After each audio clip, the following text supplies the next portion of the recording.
On the day I was born, the sky was painted red with dawn's glow, and outside my room, birds were wildly banging against the door, crying out in frenzy. A wandering Taoist monk exclaimed, "Great fortune. This woman is surely blessed." When Her Majesty heard about this, she immediately decided to arrange a childhood betrothal between me and the Crown Prince. Not long after I came of age, she was eager to send over the marriage contract. Just before the marriage decree was issued, Princess Lingrui secretly changed my betrothed from the Crown Prince to the fearsome desert general everyone dreads. Yet, the prince's fiancé showed not the slightest anger, nor did he ask for a new copy to be made, just waited for me to realize it myself and beg the empress to correct it. Not far away, Gu Qingyuan's deep, familiar voice reached my ears, and my chest tightened. Suddenly, even my breath felt heavy. The empress and my mother are close friends, and I've grown up alongside Gu Qingyuan since childhood. Even our marriage was arranged before I was born. Last month, just after my coming-of-age ceremony, the empress couldn't wait to send the marriage proposal, setting our wedding for late spring next April. Now, when Princess Lingru deliberately changed her marriage alliance out of pique, Gu Qingyuan didn't even get angry. He simply waited for me to figure it out on my own and go to the empress to have it fixed. I'm not unaware of Lingru's infatuation with Gu Qingyuan. Her feelings are so openly displayed. How could anyone in the capital not know? If Gu Qingyuan truly doesn't want to marry, why go through all this trouble to have the empress replace me, only to let Lin Ruar decide my entire future? The close attendant was a trusted insider of Gu Qingyuan, so he spoke without much restraint. He couldn't help but wonder again, what if Miss Rainmian were also angry and stubbornly refused to ask the empress to revoke her decree? Gu Qingyuan immediately cut him off. Laughing softly, "No way. Yumian would never dare to provoke you on purpose. He's been looking forward to marrying his cousin, and her wedding dress was already sewn last year." Speaking of that, he felt a bit helpless, let out a sigh, and continued. "You just can't understand. If you've been clung to since childhood, scared someone would snatch you away. Now you understand." A few people nearby let out low chuckles, but he still hesitated. If, as the prince says, you truly value this marriage so much, then it's even less appropriate to treat it as a joke. If she truly cold-hearted and impulsively marries that icy-faced demon prince, the Crown Prince sneered. "Who else but the one who rules the world could ever catch her eye? Besides, that might not be a bad thing either. Yusin is petty and can't tolerate others. How will he manage when he has a harem of 3,000 concubines? He'll cherish the marriage he fought for himself the most." Hearing this, everyone fell silent for a moment, then nodded in quiet admiration. Beyond the heavy curtains, I felt as if I'd plunged into an icy tomb. I dug my nails into my palms just to keep from collapsing, unable to believe the man I'd loved devotedly for years, the one I'd dreamed of spending my life with, could possibly think such a thing. I wept for a long time, but in the end, I said nothing and left the Eastern Palace in silence. Tears streamed uncontrollably down my face on the carriage ride back home. All the little moments with Gu Qingyuan over the past 15 years kept flashing through my mind like a revolving lantern. When I was mischievous and got into trouble as a kid, he'd step in to take the blame and scoldings. When I couldn't finish our father-son homework, he quietly copied my notes and finished it for me. He'd laugh with me when I was happy, comfort me with a pat on the shoulder when I was sad, and even apologize first during arguments just to cheer me up. From childhood to adolescence, we bickered and squabbled through so many years, arguing one moment, then confiding in each other the next. Even my first period was something he found out about before anyone else. At the time, he even urgently summoned all the palace physicians. And up until last month, before my coming-of-age ceremony, we still often studied and played together. I thought we were different to each other, not just like everyone else. But how could I have known that the happy moments I thought we shared were just a shameless persistence in his eyes? I don't even know if it was Ling Ro's arrival that distracted him, or if I'd been misjudging him all along. Just as the carriage barely rolled into the Xiong residence, the imperial decree of engagement arrived shortly after. After the eunuch loudly read the marriage contract, the entire He residence, once filled with joyous cheer, suddenly turned solemn. Their parents couldn't believe it, standing up together to snatch the marriage contract, staring at it again and again. Mother immediately stood with hands on hips, pointing at him and angrily demanded, "You promised marriage to the general from the northern frontier, yet he hasn't even broken through enemy lines." Mangjing, who doesn't know my daughter has been betrothed to the Crown Prince since childhood? Don't tell me you're not aware that I, from the Xiong family, am gentle and easygoing. The obvious tampering on the marriage certificate, do we look blind and illiterate? The eunuch hurriedly broke into a sweat, quickly bowing deeply and pleading for mercy. The official merely delivers the decree. The marriage contract must still be written by Prince Ling himself. Even if I had 10,000 bold hearts, I'd never dare alter this matter. Perhaps Miss Song should go herself to consult the empress. The eunuch stared at me pleadingly, hinting all around that I should hurry to the palace and appeal to the empress. I simply bowed my head calmly, respectfully accepted the marriage. Book, thank you, your majesty, for the imperial matchmaker's favor. The crown prince himself has bestowed the name. The daughter of the Song family accepts the decree with gratitude. Hearing this, my parents were startled once more, but realizing what I meant, they said no more. The eunuch finished his task but still didn't dare to relax. He wiped the sweat from his brow, and before leaving, repeatedly urged my parents and me to hurry into the palace to seek a lady's favor. We all silently held back our words. After everyone had left, Mother pulled me aside and asked me questions. Upon learning the truth and my thoughts, their expressions turned grave, and they fell into a long silence. After Father calmed down, he stroked his beard and said, "Wei Bujuan may have a bad reputation, he's the feared living Yan Wang, but I actually admire his talent and courage. Marrying him would at least ensure Mian Mian won't be bullied by others." Mom's still not convinced, waving her hand. "He's so fierce, what if you wake up in the middle of the night and get scared half to death?" "Never mind, if you're unwilling to marry, I'll go into the palace to seek enlightenment and simply break off the engagement. The Song family could afford to raise you for a lifetime, not that they couldn't." I let out a bitter smile. Mom and Dad. If my daughter remains in the capital, how could Prince Tai possibly let me off easily, given his pride? My parents fell silent. I leaned into my mother's arms, carefully explaining my thoughts to her. General Wei, just 23, has earned remarkable military achievements and strikes fear into the enemy at the border. Such a heroic man, yet he has no concubines in his inner chambers. Moreover, the Wei family tradition forbids its male members from taking secondary wives. His daughter will never have to be drawn into palace intrigues either.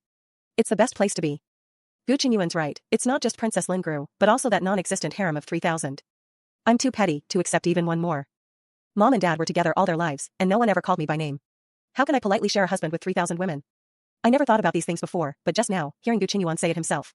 I only realized it then, and finally gave up for good. Moving to the frontier may seem harsh and cold, but it might just be a realm of freedom after all. Neither my parents nor Gu Qinyuan knows. I wouldn't be stuck in this imperial city if it weren't for Gu Qinyuan. It's settled then. Maybe he didn't hear about me begging to enter the palace late at night, nor did he wait for me to storm off in anger. The next morning, as General Gu Qinyuan just left the early court assembly, he learned that I had already arrived at the Empress's quarters to pay my respects and hurried over as well. When he walked into the Qingni palace, I had just finished chatting with the Empress. Seeing consort Gu Qinyuan rushing over, the Empress smiled from ear to ear. My dear Yuan, why are you hurrying off so quickly? Mother won't lose your little pillow. You're almost married. You should be a bit more serious. Gu Qinyuan's expression flickered for a moment, then he lightly coughed to cover it. Come sit next to me just like always after you're done. Complained, Mian, how could you not understand me and come alone? Then she lowered her voice and whispered in my ear. You didn't report Lin Gru to the Queen Mother just now, did you? She didn't mean it, she was just joking. I blinked and gave a slight shake of my head. The Queen, seeing us whispering, smiled even wider. Maybe it's because the data set, I can't sleep. Mian came to Xian early this morning to keep her mother company. Good boy. I lowered my head and silently put some distance between myself and Gu Chen. Didn't respond to his words, nor did she pay any more attention to Gu Qinyuan.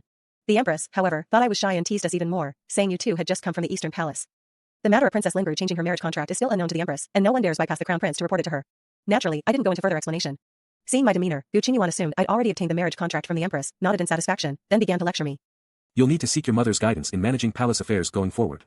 Never be arrogant or indulgent, broaden your heart, and above all, don't spend every moment fixated on Lin Gru. She's an orphan princess, and her father once saved the Emperor's life. Be lenient, your kindness will earn you a better reputation. Back in the day, I definitely have argued with him over that preachy tone. Nowadays, my status just doesn't fit anymore. I simply smiled and adjusted my robe. As you command, Your Highness. Perhaps surprised by my unusually docile demeanor today, both the Empress and Gu Qinyuan were momentarily stunned. Then the Empress genuinely remarked, after being formally betrothed, Mian has become even more composed and steady than before. No need to worry about dowry or bride price. I'm both your family and theirs, and everything's already prepared for you. I lower my gaze and bowed deeply once more to express my gratitude. Leaving Cunning Palace, I hurried away. Gu Qinyuan called my name several times, but I pretended not to hear, kept walking without stopping. He grew impatient, then yanked me into his arms from behind, half dragging, half pulling. The marriage has already been arranged. Why are you still mad at me? Gu Qinyuan used his usual seductive tone, the one he always fell back on after our fights, but all I wanted was to break free. I barely managed it by stomping hard on his foot. Your Highness, please step back. I've come of age now, men and women must keep proper distance. We shouldn't roughhouse or joke around like we used to. Gu Qinyuan froze for a moment, then broke into a warm, spring-like smile. Okay, your call. Not bad, she's already starting to look like the true mistress of the East Palace after the engagement. He paused, then suddenly remembered something. Then he stiffened his expression and said, about the marriage contract, Lin Ro has already apologized to me. She only changed her name on impulse.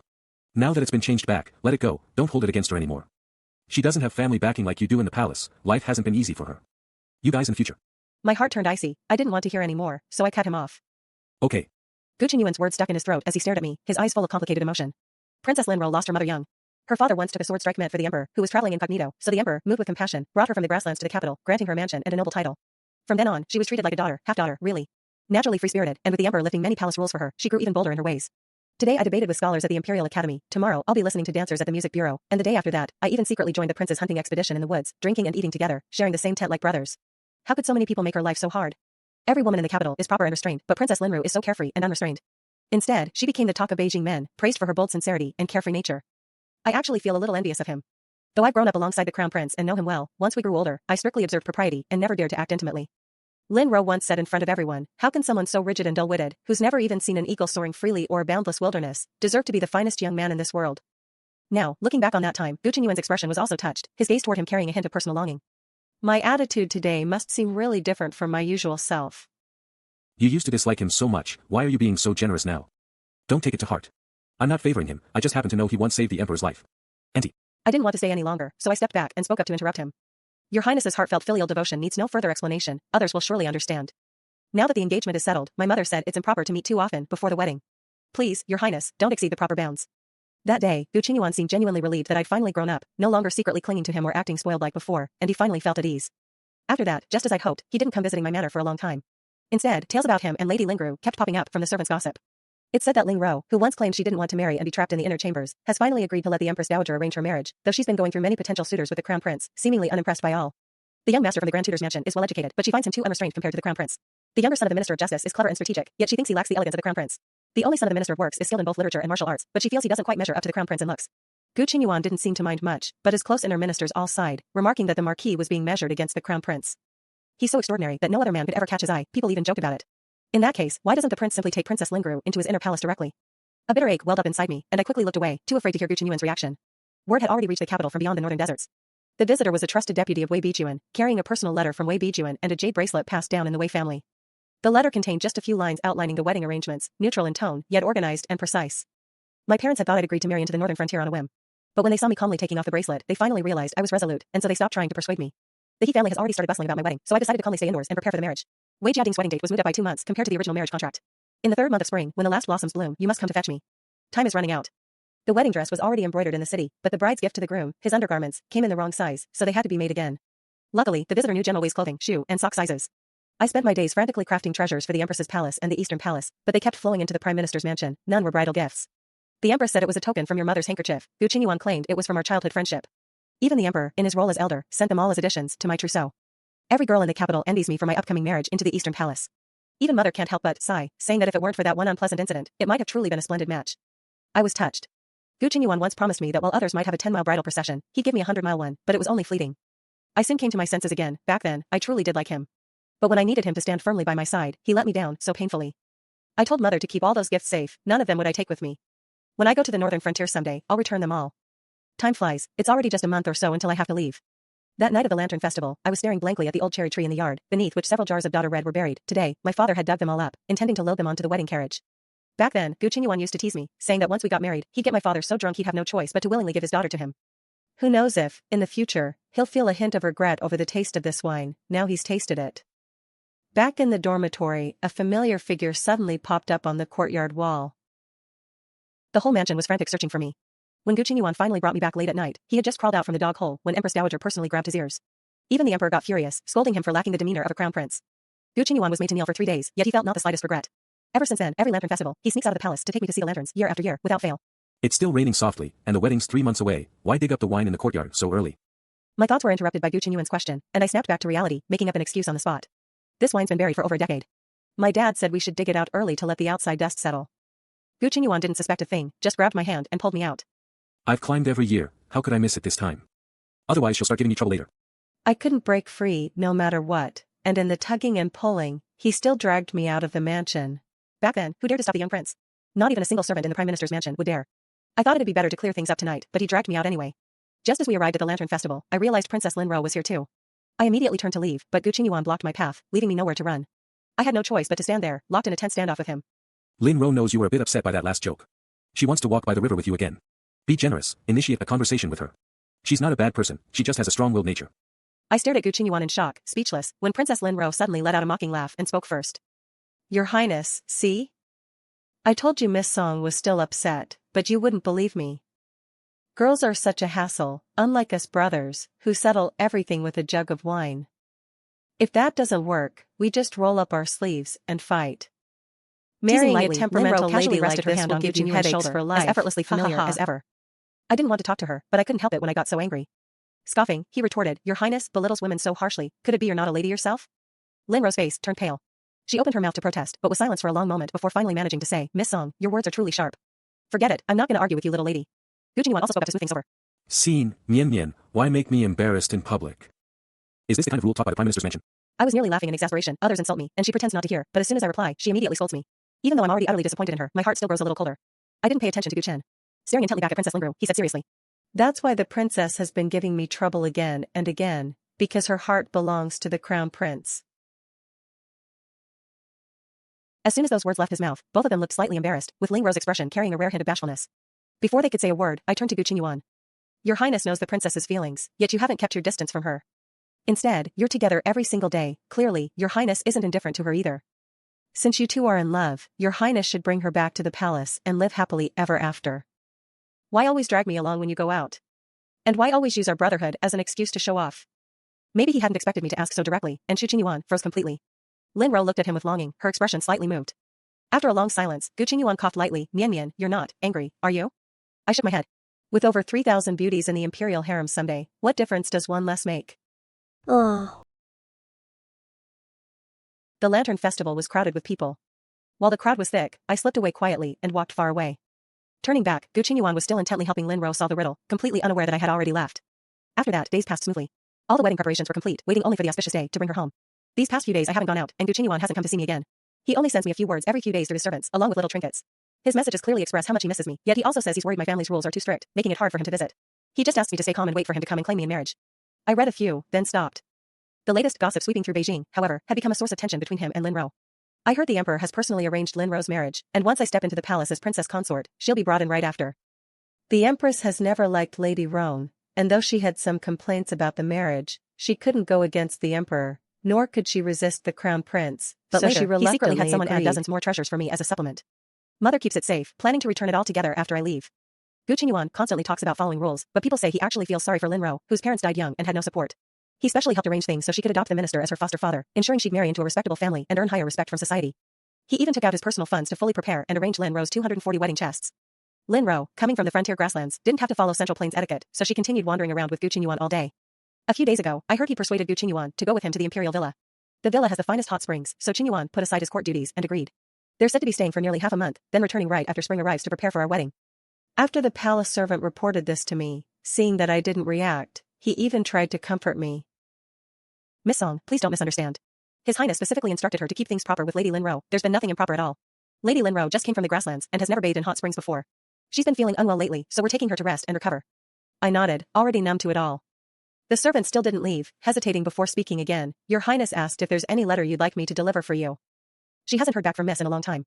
Also, since the princess arrived around the same time as the young lady, as mistress, the young lady should help furnish the princess's room. Speaking of that, the servant seemed hesitant to go on. Seeing my blank expression, he wiped his sweat and, mustering courage, continued. The princess doesn't really fancy much, except for those jade hairpins the late prince once gave to the lady. She set her heart on them. The prince wishes the lady would kindly part with one to give to the princess. Your Highness said he would compensate the lady for her other treasures. Those jade hairpins were personally crafted by Gu Qingyuan using top-grade Hetian jade gifted from the western regions. He spent a whole month on it, and even showed me his scraped finger proudly. I wore it only once, at his birthday banquet, and never thought he'd catch her eye back then. I had my maid fetch the box containing the jade hairpin from the bottom of the chest and handed it to him without even opening it. The servant's face showed even more distress, but I smiled to comfort him. I don't particularly like it either, so take it if the princess likes it. After seeing off the envoy from the Eastern Palace, I instructed my maid to gather all the things once given to me by Gu Qingyuan and store them safely in one place. After getting married, these things aren't suitable to keep anymore, better to return them all later. That night, just as I was about to fall asleep, my mother suddenly came to find me. A few days ago, the frontier was suddenly attacked, and Wei Bujuan personally led troops in a counterattack. He accidentally walked into an ambush and sustained serious injuries. He's still unconscious. The deputy sent word to inform us of this, as the general couldn't come in person to claim his bride. Should we discuss postponing the wedding date with the local officials? Mom and Dad were frantic. We'd almost got everything ready, just a half-month away. How could this happen now? This general lost both parents at an early age and has no brothers or sisters. Could he really be a lone star, doomed to solitude? I'm also anxious and worried, not just about the wedding falling through, but truly concerned for Wei Bujuan. He's 6 or 7 years older than me. But the year he returned in triumph after defeating the Turks, I did catch a distant glimpse of him. I was only 11 or 12 back then, and I thought she was a majestic hero with sharp eyebrows and bright eyes. I even secretly threw flowers at her from the second-floor window with my little friends. But Gu Qingyuan felt really unhappy upon seeing it. He doesn't like it when I praise others, just stubborn as ever. If he ever got a chance to fight on the battlefield, he wouldn't be any worse than Wei Bujuan. The emperor has only one son, Gu Qingyuan. How could he possibly send him to war? At that time, though my heart and eyes were entirely focused on Gu Qingyuan, I genuinely admired Wei Jiejuan too. Thinking of General Wei, a man so devoted to his country and people, it would be such a tragedy if he were to die all alone on the frontier. I can't sit still anymore. After comforting my parents, I quietly gathered some essentials and planned to depart for the frontier with the messenger. The journey's long and tough. Though my riding skills are decent, I've only practiced in the imperial garden. But I didn't truly understand hard work until I actually rode a horse on the road. The messenger took care of me, traveling during the day and resting at inns at night. Even so, every day feels like I've been run over by carts and horses. My whole body's about to fall apart. After running for 5 days and 5 nights, I finally reached the camp where Weibo military was stationed. Good thing he's woken up a few times already. He's just too weak from the poison to stay awake. These past few days, the barracks have been full of men, and I didn't feel comfortable talking with them, so I stayed by Weibo military's bedside each day, taking care of him. I'd only seen Wei Bujuan from afar before, but I never expected that after 3 or 4 years, he hadn't changed much, just a bit more mature. Even while ill, his expression remained sharp and alert, always on guard, truly intimidating to look at. The deputy commanders were surprised to see me personally here on the frontier. They all seemed happy, yet worried I might get bored. Always finding excuses to come in and chat with me, whether there's something wrong or not. The general has been fighting for years. While even we, his subordinates, have settled down and started families, he still worries about the people, and his own marriage has been delayed year after year on the frontier. Who would have thought Miss Song, so delicate in appearance, would endure hardship and personally come all the way from the bustling capital to this remote, freezing frontier? Before the general was attacked, he told us how tough life on the border was and that he planned to go to the capital to get married in person. If Miss Song doesn't want to stay on the frontier, she can reside in the capital instead. Once the war settles down, I'll return to Beijing to be with you. Amid the murmurs of everyone talking at once, I felt a faint warmth creeping up my ears. At first, she agreed to marry Wei Bujuan partly out of defiance and partly out of selfish desire to escape the capital and see the world beyond. But now, the more I learn about Wei Bujuan, the more I feel deep down that I didn't do anything wrong. Especially as I've traveled this path, what I've seen and heard has made me reflect deeply. The people on the frontier all speak highly of General Wei. Everyone lives in peace and contentment, with no fear of foreign invaders. Nothing special, just because a general is guarding them. I quickly decided to stay here and not go back to Beijing for another round of hassle. Fortunately, the wedding was less than half a month away. I can return to the capital with the divorce papers, and my parents can proceed with the marriage as originally scheduled. When time is of the essence, we must act on necessity. No one in the world would criticize the impracticalities of a wedding. Gu Qinyuan had originally planned to stay at the palace for only 5 days, but Lin Ro, being so playful, lingered on for a few extra days, so by the time they returned to the capital, nearly half a month had passed. That day, as his carriage was about to enter the city, he suddenly spotted a sea of people far off, 10 miles of streets lined with red decorations. How come I haven't heard about any officials celebrating a wedding today? The spectacle is surprisingly grand. Gu Qinyuan asked his attendant curiously. The attendant had also been staying in the palace for half a month and didn't know the answer, so he ordered someone else to investigate. Lin Ro leaned against him, shy and blushing, scolding softly. What kind of display is this? Didn't a yuan get me a bigger dowry than this? There won't be enough space on 10 long streets to carry then. Gu Qinyuan smiled, gently brushing a strand of hair from Lin Ro's temple. Suddenly, he thought of Song Yemian. Back then, she was always by his side, and he'd found her a bit annoying, but it had been so long since he'd seen her. It always feels a bit hollow, like I haven't seen him since the Lantern Festival. Especially after getting drunk these past few nights, my emotions with Lin Rua just spiraled out of control, once led to many times. I hardly ever thought about Song Yukin. Thinking of this, he turned to Lin Ro and warned her urgently not to let Song Yemian know he'd already shared an intimate moment with Lin Ro, otherwise, he'd definitely get angry. Lin Ro reluctantly agreed, then quickly pressed a kiss to Gu Qinyuan's lips. Gu Qinyuan was left slightly disoriented by him. After ending the kiss, he decided to pay his respects at court first, then sneaked into the Prime Minister's mansion to take a look. While resting at the palace, he saw the pear blossoms that Zhu Dinghao loved so much, and he specifically remembered to pick a bunch for him on the day he returned. Plum blossoms were always Liang's favorite, neither competing with crabapples for charm nor vying with winter jasmine for brilliance, but possessing their own unique elegance. Thinking of this, his gaze instinctively drifted off into the distance. The carriage just barely brushed past the bridal procession, the wind lifting the curtain as he glanced inside, surprised to find it completely empty. But the crowd quickly pushed their two carriages apart, sending them speeding off in opposite directions. For some reason, he couldn't shake the feeling that the wedding procession looked vaguely familiar, yet when he glanced at their silhouettes, he couldn't quite make them out. After returning to the palace and paying our respects to the Emperor and Empress, I suddenly realized something was off. The Emperor frowned, saying nothing. The Empress was quietly wiping tears from her eyes. Why are you so sad, mother? Did I somehow anger you, your majesty? Gu Qinyuan asked in surprise. She might have been okay if he hadn't asked, but once he did, the Empress couldn't hold back. She stood up and slapped him hard on the back. How dare you still ask? If it weren't for your reckless behavior, wouldn't mother have kept such a wonderful daughter-in-law? Even my handkerchief glue ignores me now. You're truly my dear sister. The Empress glared resentfully at Gu Qinyuan, then shot an annoyed glance at Lin Ro, who stood annoyingly nearby. What loss of daughter-in-law, what handkerchief glue? Our wedding with Mian Mian isn't until 2 months from now, right? Did the Song family back out the engagement? Impossible. The position of Crown Prince's consort at Song Yumian's residence, Lin Ro, the princess, first felt a surge of joy, then quickly suppressed her emotions, astonished. The Empress shot her a glance, clearly not wanting to see her, and absolutely refusing to speak a word. What the heck? He doesn't care anymore. He already married at the frontier a few days ago. The bridal procession was a grand spectacle today. Can't you see it now? Your mother has been pulling strings for you since you were 3 years old to secure your bride, and now you've lost her. My heart is breaking. The Emperor stood awkwardly, silent. The Empress then sharply slapped Gu Qinyuan several times, finally snapping him back to his senses. No, impossible. How dare the Song family defy the imperial decree? That marriage contract was personally issued by the Empress Dowager. Does the Song family want to die? He muttered in disbelief. Speaking of this, the Empress grew angry again, pointing at his forehead and scolding. That marriage contract wasn't just issued by your majesty's decree? Didn't you act with due care? Are you going to draft your own edict personally? Do you still remember who exactly was written as your matchmaker? It has nothing to do with you. It's all for Pijuan. Gu Qinyuan felt his head buzz loudly, repeatedly asking himself, how could this be possible? I wrote it myself, honestly. As he said that, he suddenly remembered something, glanced nervously at Lin Ro, then turned his eyes toward the Empress. The day after the Empress Dowager arranged the marriage, Mian Mian came to pay her respects at court, but she didn't ask you to intervene and correct the marriage contract. The Empress couldn't speak a word. Even the Emperor felt sorry and chimed in. Song Yemian came to court to thank your mother. She's very pleased with this match. It's not with you, Gu Qinyuan. This marriage is with Wei Bujuan. Although the Emperor also treated Princess Lingru with great favor, Song Yemian was someone he'd watched grow up since childhood, and his own wife doted on her especially. He's been bringing her into the palace since she was a little kid, so he naturally approves of this obedient daughter-in-law. Besides, Song Yemian is the daughter of a prime minister. Her influence could greatly assist the crown prince in securing his throne, far surpassing that of some lowly palace maid like Lingrong. Gu Qinyuan was utterly stunned, unable to believe that Song Yemian hadn't asked the Empress to change the marriage contract, nor had she mentioned a single word about it to him. After preparing for so long, his wedding was all for Wei Pujuan. He felt every voice in his head screaming to find Song Yemian right away and get answers. Weibo military had a strong constitution, so he was already able to walk and handle official matters freely. During the hazy days he spent recovering from illness, he'd already heard about my arrival at the frontier, so he wasn't surprised when he fully woke up. Just a grumpy face, but sometimes her ears secretly turn red when she speaks. The soldiers, seeing him awake, all started cheering and urging us to get married first. I was still hesitant at first, and Wei Jia also thought it was a bit rushed. I nodded right away at just his word. Although the enemy was repelled, there were still some who remained restless. If we don't get married soon while times are peaceful, who knows when we might be off to war again. Our wedding hall was set up in Yaocheng, the busiest town on the border, also the residence where Wei Pujuan was stationed. With no elders present and our dowry still en route, we simply went through the ceremony. But before the wedding ceremony, Wei Pujuan brought a bunch of keys and a small box. All the warehouse keys, land deeds, and promissory notes from Wei's mansion in the capital and Yaocheng's headquarters are right here. I'm a rough and ready fellow with no patience for such matters. I'll leave them all to you, my dear. I happily took them all. The Wei family's pretty small and simple, nothing much to worry about, really. 3 days after the wedding, Wei Bujuan took me on a tour of the frontier city. Vast desert scenery stretches far and wide, with distant snow-capped mountains in the horizon. For some reason, I suddenly thought of Lingru. He's right, I really should go take a look around. Wei Pujuan has already suggested that since there's nothing amiss in the front and back courtyards, I might as well go out for a little stroll nearby. When times are peaceful, he'll accompany me on distant travels. I nodded with a smile, but suddenly looked up to see a steed with blood sweat charging straight toward us. Wei Pujuan pulled me close, holding me in his arms to shield me as he led the horse beside me. Only when the horse came to a stop did I realize the visitor was none other than Gu Qingyuan, whom I hadn't seen in ages. He looked at me leaning against Wei Bujuan's chest, his face filled with disbelief. He immediately dismounted and grabbed me, saying, "How dare you be so familiar with a strange man?"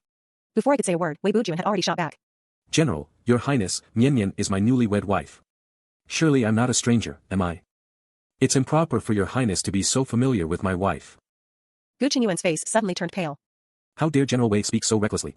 Nian Nian and I were betrothed since childhood, and she's my childhood sweetheart. What are you, anyway?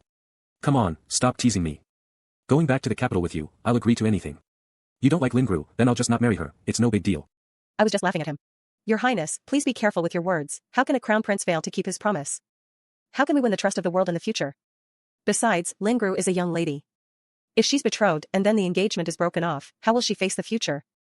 Now that I've become Akane's wife, there's no possibility between us anymore." After saying that, I adjusted my hair bun. If he wasn't blind, he should have realized I was referring to a woman's hairdo. Gu Qingyuan was increasingly agitated, impatiently saying, "Don't mention him to me. If it weren't for his interference, we'd be married by now. What's the point of marrying anyone else without you? I always thought you asked mother to change the marriage contract that day, but I never expected you betray me and marry someone else. So tender, so soft. Even if you marry him, I won't mind if you part ways. I'll give you the grandest wedding in all the world, will that be good enough?" By the end, my voice was already pleading, but Wei Jinchun stood between us, coldly mocking. "Surely your highness doesn't think I'm dead. Stealing my wife right on my own turf. Wei suggests your highness should first return to the capital and consult with his majesty. See if he agrees." Gu Qingyuan was speechless. He certainly knew Weibo military's standing in the Zhou dynasty was no less than his own as crown prince, so much so that even the emperor showed him great respect, simply because 3 generations of his family had died defending the borderlands. If Gu Qingyuan dared to snatch Wei Pujuan's wife, he'd be drowned in a sea of public scorn, and even the emperor would kick him to death. Seeing him so dazed and heartbroken, I sighed and tried to comfort him. "Actually, what you care about isn't me. You're only thinking about yourself. You saw me as already yours, yet you went ahead and married someone else, of course you're not happy about it. At the end of the day, how much do you really love me? If you truly love someone, how could you fall for another woman at the same time?" Gu Qingyuan stood frozen in place, speechless, watching as Wei Pujuan suddenly scooped me up onto his horse and galloped away. Gu Qingyuan didn't leave, instead, he stayed in Yao City, determined to persuade me to go back. They've come to urge us several times, but he refuses to leave no matter what, swearing he won't go back to the capital without me. But later, all he waited for was the 100-mile-long bridal convoy I brought. He watched helplessly as our people and soldiers of the Wild Goose Nation departed. My parents came all the way from Beijing, not far behind me, to bless me. Spring has arrived, and even the borderlands are sprouting lush greenery. Maybe he's just waiting for fixation to fade. I used to think you were the one who'd protect me for life, taking the blame when I got into trouble, writing my homework when I couldn't finish it, sneaking me out to see the Lantern Festival by climbing over walls, even kneeling in punishment without a single complaint. I thought those moments were a gentle secret just for us, but in the end, I realized it was only my own stubborn wishful thinking. You say I'm clingy, but I'm just head over heels for you. You say I'm petty, can't tolerate others, but my parents were faithful to each other their whole lives. No one ever told me how to share a husband with 3,000 women. Your Highness, you're looking for a princess who can manage your harem and accept your many wives, but I want nothing less than your whole heart, and a place where I can truly be myself. You can't give these, though, honey." I pointed my finger at Wei Jijuan. He stood there, gazing at me with gentle eyes, his resolve in his heart unwavering. He'll hand over everything in the Wei residence to me, protect me from any harm, tell me that a woman doesn't have to be confined within palace walls, she can witness the vast desert landscapes, study maps and military defenses, and live as the person she truly wants to be. Your Highness, you've never truly known me, nor have you ever truly loved me. You only love the image of Song Yamian, the one who always revolves around you and never leaves.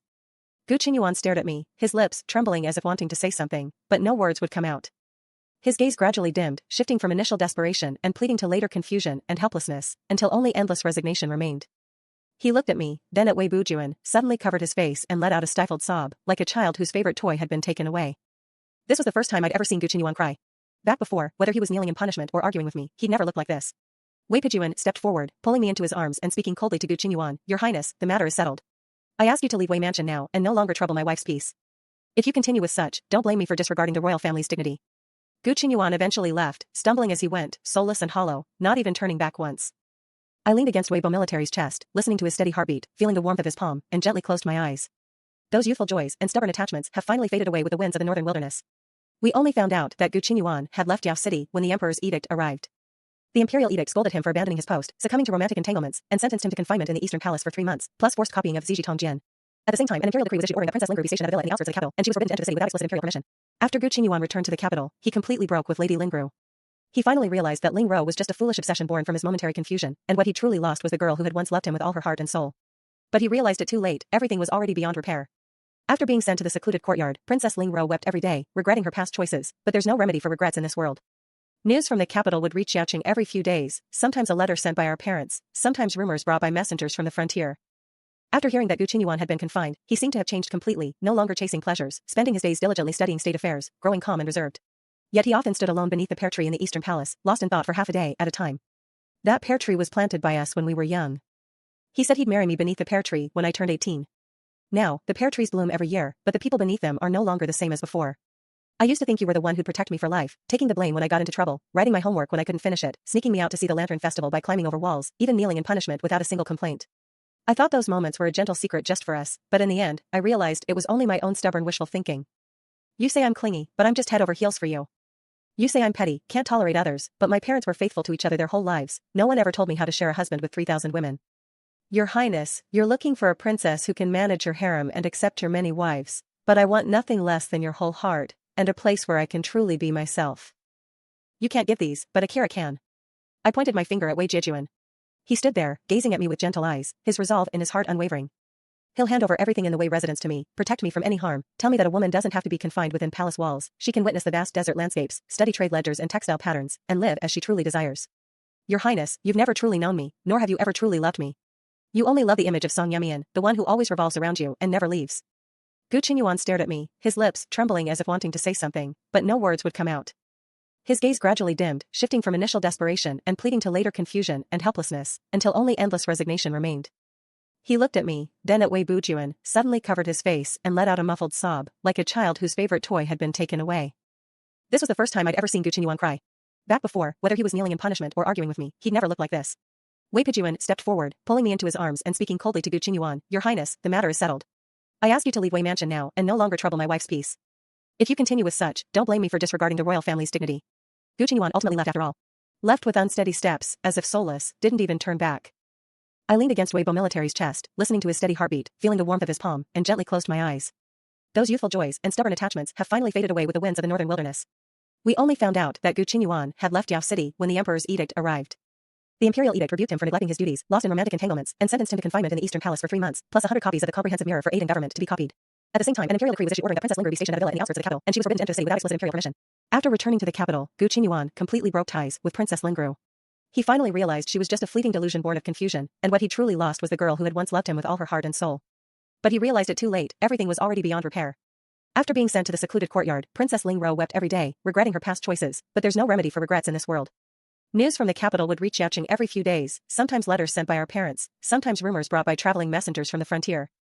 After hearing that Gu Qinyuan had been banished by the clan, he completely changed, he stopped chasing pleasures, spent every day immersed in court affairs, and grew calm and reserved. I'd often stand alone beneath the pear trees in the eastern palace, for half the day or more. That pear tree was planted by us when we were young. He said he'd marry me beneath the pear tree when I turned 18. Now the pear tree blooms every year, but the person beneath it is no longer the same as before. I heard the empress weeps every day, regretting she once let Lin Ro run rampant, regretting she didn't see through Gu Qinyuan's true color sooner, and losing me, his beloved daughter-in-law since childhood. He once sent me a treasure trove and a personal letter filled with apologies, saying he was sorry to me, and sorry to my mother. I sent all the treasures back with a messenger, and only replied with a letter saying the past is gone, no need to dwell on it, and I wished him well. The servants at Wei's mansion often whisper among themselves, saying the general was once famously known as a cold-faced yen. A man of strict virtue, solid manner, uninterested in romance.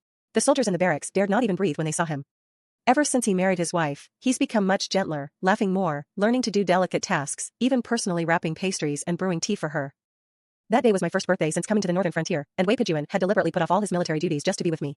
He left early in the morning and came back holding a wreath woven from red willow of the great desert, adorned with a few blossoms of the rare sea buckthorn found only in northern deserts. Though not as dazzling as peonies or roses in Beijing, it has its own unique charm. He shyly placed the flower crown on my head, his ears turning red. Nothing much in the army. I picked these early this morning outside the city. Don't be mad at me, I can't help but smile at the red tip of her ears, and gently slip my arm around hers, she's so cute, I just love it. That day, she even made me a bowl of longevity noodles by hand. Her hands, always gripping weapons, were clumsy at delicate work, the noodles were a bit overcooked, and the seasoning slightly too salty. Yet I ate every bite with a heart full of warmth. She sat quietly beside me, watching me eat, her eyes brimming with tenderness. If the cooking isn't to your liking, I'll have the kitchen prepare it again. I shook my head, finished the noodles in the bowl, wiped my mouth, and said, no, this is the best longevity noodles I've ever had. He paused, then smiled. The flicker of spiritual energy in his eyes vanished, leaving only tenderness. It was the first time I'd seen him laugh so freely, like a child who'd just been given candy. In autumn, my parents came to visit me from the capital. Though weary from the long journey, they showed no signs of exhaustion. When they saw me, their eyes were red-rimmed. Mother took my hand, studying me closely. Seeing that I looked healthy and happy, with a smile lighting up my face, she finally let out a breath she'd been holding. I've finally found my perfect match. Father took Wei Bujuan's hand, placed it on his shoulder, and said solemnly, I entrust Mian Mian to you. My wife and I will rest easy knowing she's in your care. From now on, she's your wife, protect her for life, and never let her suffer even the slightest hardship. Wei Bojun bowed deeply, his voice firm. Father-in-law, mother-in-law, rest assured. I pledge with all my heart to protect Mian Mian wholeheartedly, through life and beyond, never forsaking her.